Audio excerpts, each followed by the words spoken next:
চট্টগ্রাম ৪ আসনে জাতীয় সংসদ নির্বাচনে বেসরকারিভাবে বিজয়ী হলেও বিএনপির প্রার্থী অধ্যাপক আসলাম চৌধুরীর প্রার্থিতা বাতিল করেছেন আপিল বিভাগ।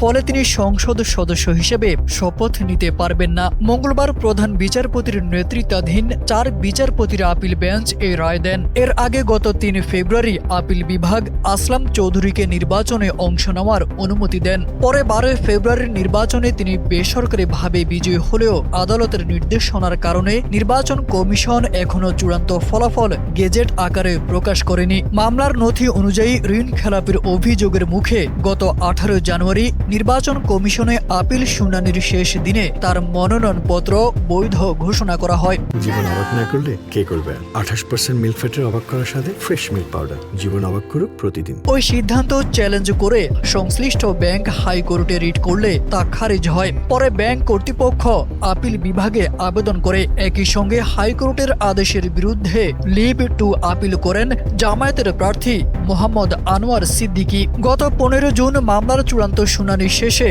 সব পক্ষের বক্তব্য গ্রহণ করে আপিল বিভাগ ৩০ জুন রায় ঘোষণার দিন নির্ধারণ করেন। সেই ধারাবাহিকতায় আজ আসলাম চৌধুরীর প্রার্থিতা বাতিলের রায় দেন সর্বোচ্চ আদালত।